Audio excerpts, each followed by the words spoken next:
Hi, I'm Jody with Beargrass Thunder. And I'm Jessa Henry. We're here today at Native Oasis. And Jessa, could you describe a little bit about what Native Oasis is as a business? Yeah, so Native Oasis is a native plant landscaping company. And so I do designs and installations with native plants in people's yards. And the goal is to have a little native oasis in everyone's yard so that the pollinators and the birds and the bees can have a safe haven to come to and live in and visit, and you can enjoy it too.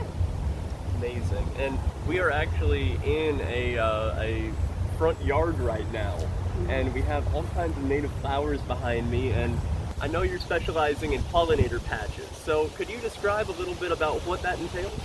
Yeah, so a pollinator patch, I have a 3x3 fenced in pollinator patch with 9 different plants to get you started, and it allows spring, summer, and fall blooms so that the pollinators have a patch to come to all season long.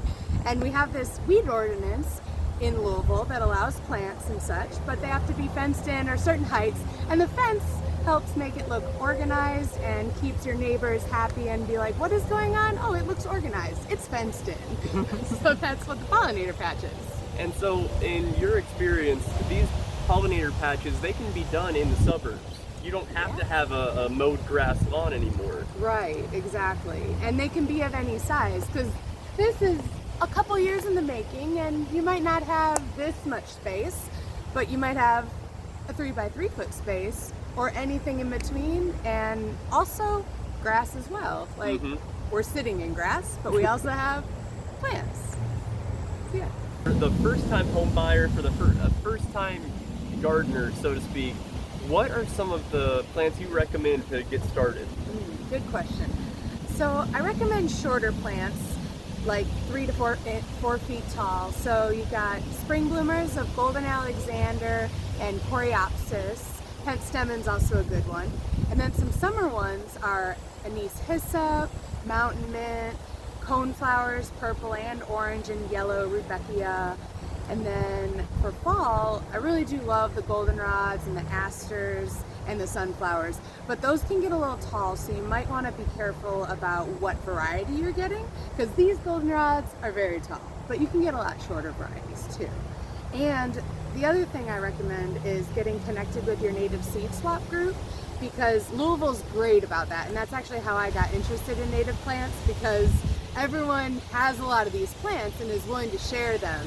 And I like a lot of other ones that are maybe purchased at nurseries, but the ones I just mentioned, a lot of people have seeds of or starts of, and will help get you started so that your budget's a little bit less on the onset. And then once you're addicted, then you can buy more. That is how it starts. Exactly, it's a gateway. So before we go on the tour, what is your third favorite bird? Third favorite bird would probably be the wrens, the Carolina wrens tied with the house wrens. I like them both. Awesome. So, Jessa, would you mind taking us on a quick tour of your yard? Sure, yeah. We've got some native irises to catch the water, and mountain mint, hoary and hairy. There is anise hyssop in here, but it's currently being taken over by a white aster, which will probably mosey around somewhere else, so that there'll be more anise hyssop.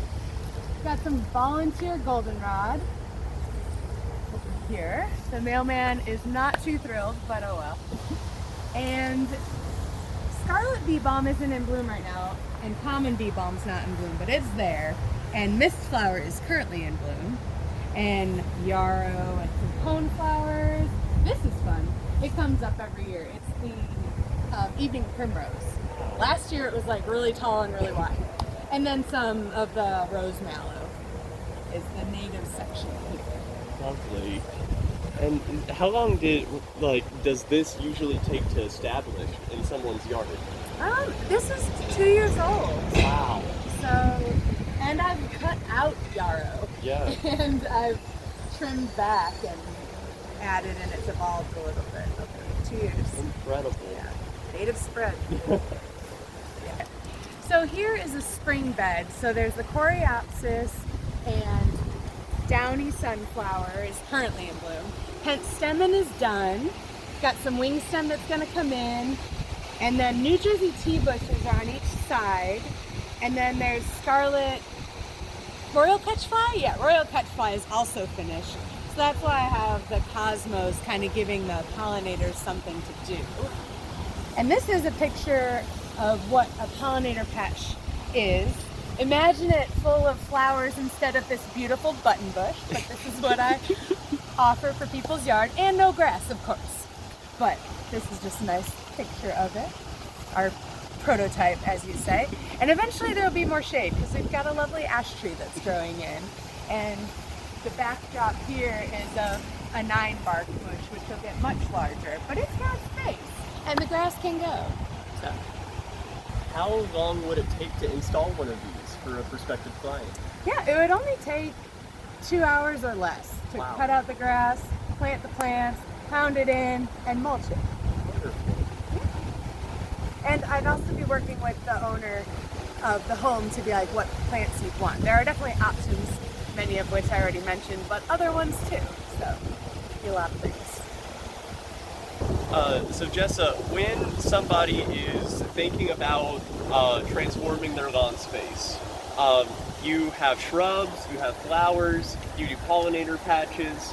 What do you think is the timeline for an install? If someone calls you and wants to do something, is it difficult or hard to schedule?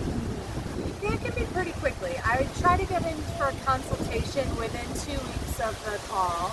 And then it depends on what you want, and it depends on the time of the year. If it's simple, I might be able to whip up a design recommendations and get plants for you within a month or two. But if it's a bigger ordeal, like for now, a lot of fall preparation or winter preparation or early spring preparation is needed for spring installs. So it might be a timeline of right now, it'd be working on designs over winter, doing some preparation in your yard, and then planting in May.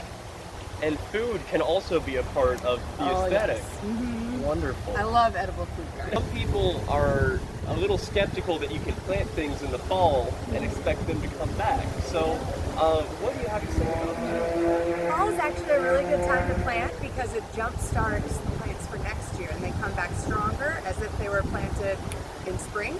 But you don't have to water them all summer, so there's that benefit. The only downside is they're starting to go dormant, so they don't always look as pretty, but it's kind of like the trade-off. And so these are actually plants that I've purchased from our native nurseries right now, ironweed and dropseed, that are for some of the fall installs that I have planned. But I also grow my own plants. I'm getting my nursery started, and so I sell golden Alexander and bee balm and wing stem and various things like that this year as well for my designs and installs. Well, Jessa, thank you so much for inviting us on this tour of your amazing nursery. It's amazing to see that so many different native flowers can grow in the suburbs, can grow in like all these different conditions. And one last time, what is the best way for people to contact you if they want a native plant installation, a pollinator patch?